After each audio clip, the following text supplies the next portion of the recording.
Thanks, Mike. Well, let me rewind just a little bit. Since the launch attempt last night, the team did a great job in turning around and getting ourselves ready to be in a posture to perform the tanking this afternoon, which we did do nominally and started, and all the tanking went in a normal, prudent fashion. But when we did transition to that reduced fast fill state, as Mike described, we picked up this indication on this liquid hydrogen fill and drain valve, which is called PV12. And what ended up happening was that we saw that there is an open indication that we'd lost the open indication as we would expect to transition to the closed indication, but we did not pick up that closed indication. So as Mike indicated, our engineers and the systems experts are poring over the data from what happened during the course of tanking to confirm or deny whether or not we believe it to be this position indicator or not.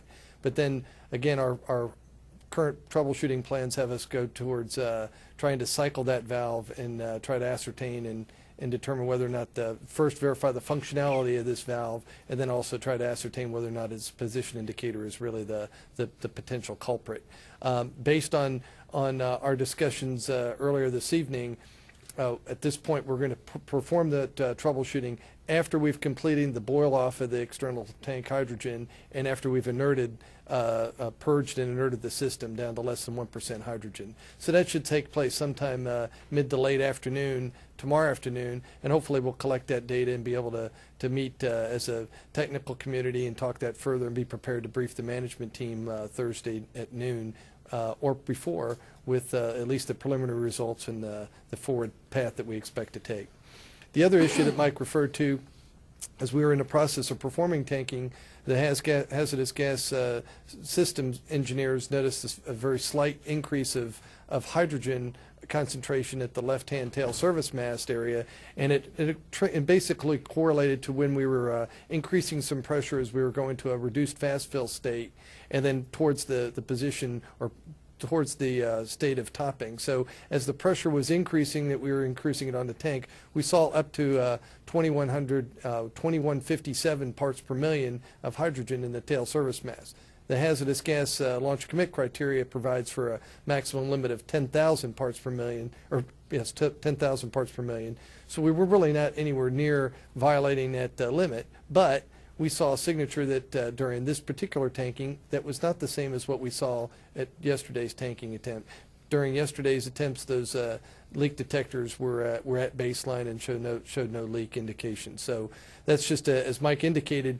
Besides trying to troubleshoot and understand this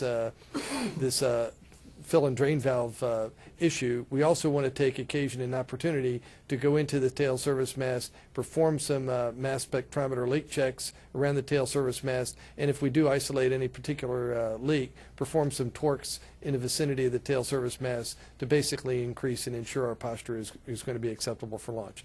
If the other fill and drain valve issue had not been the issue that caused us to scrub for today, and if we had seen this problem only, the system engineers tell me that in all likelihood the leak condition would have most likely disappeared after we got into replenish and actually through the launch attempt. So they believe that this would not have been an issue for us had we proceeded with launch. But prudence then does dictate that we take a look at it and take occasion during this scrub turnaround. During the course of the evening, right now we've completed the draining of both the liquid oxygen and hydrogen commodity of the external tank, and we're just now about ready to open up the pad for limited work access.